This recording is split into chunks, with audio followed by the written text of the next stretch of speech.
Hanging out with Gary Tomkins, one of the first guys I met when I started working at then Canandaigua Speedway back in 1995. Gary did not get out very much this year, but he did get down to Bristol, somewhere around a half a dozen runs, but that's his car in the trailer back behind. Actually, it's a car owned, I believe, by Dave Rauscher with a Joe B.A. motor in there, and obviously B.A. headers as well. So got to be excited to be back at Super Dirt Week, Gary.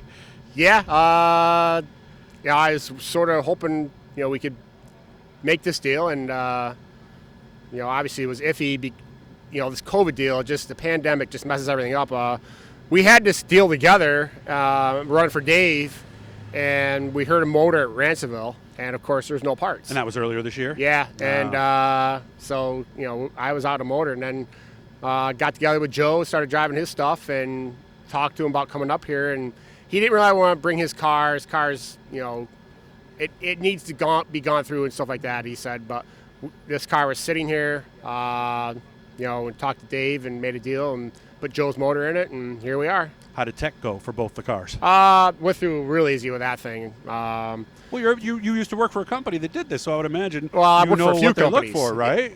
It's I know the rules. It just got to make through with that car. Dave's car is a little different. I think the roof is probably sagged a little bit, so that changed some measurements on it. So, the guys put the body on it. Well, they got back here last night. They put the body on it, and so I didn't get a chance to check it today before I went through. So minor things, not major at all. Just stuff you got to just. Did it have to go through again? Yeah, it went through. Okay. It's all set now. Okay, good. So now we can relax a little bit. And there's always work to really? do.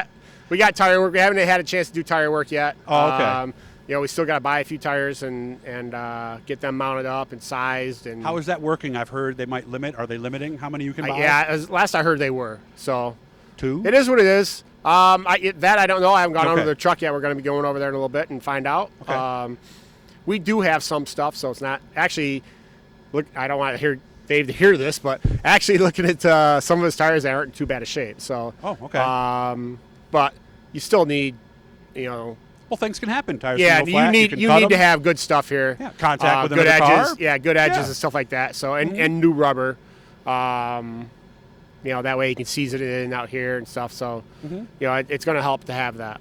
Well, you're going to have to scuff tires then? Go out and just that'll be what the first few laps of practice will be tomorrow. And then hopefully we've got the right stagger figured out and go from there. What is the proper procedure? Because I know everybody has different ways they like to scuff. How do you like to scuff it? Do you want to cut it and sipe it first? And then put it on? Well, what I do is I grind it, nail it, and then sipe it or groove it or whatever else I got to do it. Traction grabber. Oh, okay. Gotcha. Okay. So it's basically tacks in a wheel. Mm-hmm. So. And then how many laps do we want on it after that? If I could get a heat race out of it, that's really good. All depends, though. Like 4, if 5, the track 6?